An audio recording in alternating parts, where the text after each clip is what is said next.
Can we do the Wolfpack next, if that's okay with you? Yeah.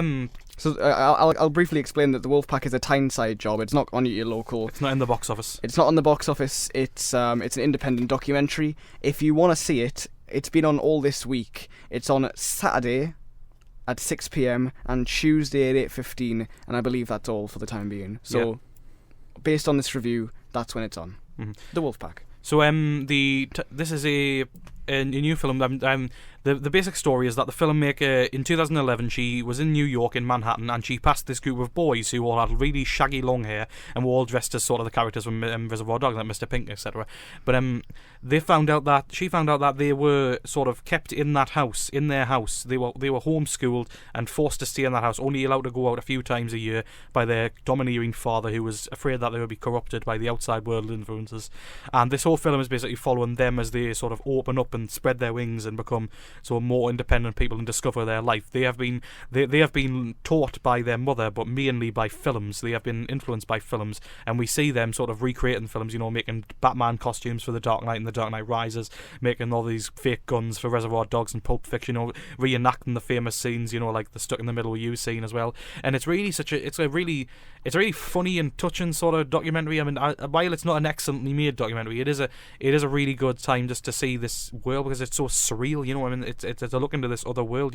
The fact that these people, you rightly pointed out that it's like Arbed from Community. It's like a series of mini Arbeds who are making all these meta references. Who only speak in movies. And when they step out in the outside world, they're immediately quoting movie lines. Making quotes. So they're very much influenced by that. But it's just their vision of New York is through other people's eyes. Yeah, through another lens, and that's why it's so beautifully. I was just fascinated by the whole thing, because obviously the filmmaker makes sure that she keeps a distance, but also gets involved. She was very much. She was their first friend, so she got involved with them and definitely helped them get out. It's quite a wonderful experience to see them blossom and grow into their own people, despite being so fathered basically by the movies and by their mother, who was clearly under a lot of stress. But yeah, I would definitely recommend to go see this, because it is just a lens into another world, really, because it's not like anything else. These people have not experienced the the wonderful life-changing experiences that we do sometimes, like schools and like first dates and stuff like that. They haven't got any of that. They've got no experience, so it is another world, and I would definitely go see it, because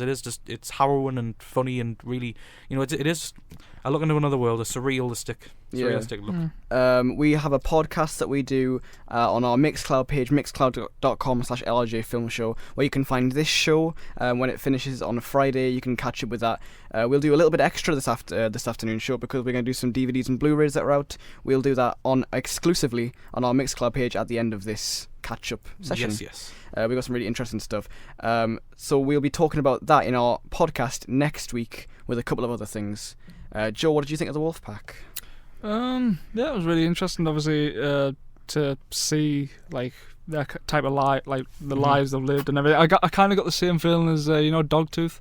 Yeah, make sure a that, lot like that. Yeah, like I got a hint of that, but obviously it's not as not as grim, grim and dark. But yeah, it's slightly comedic, slightly touching, especially near the end. The boys are so likeable. Yeah, when you see them kind of going out into the world, it's really interesting. And obviously, it doesn't develop from there, because that's when it ends. That's they're obviously going to go further and further into their lives. But yeah, the movie lines, the quotes, and everything. Also. Yeah.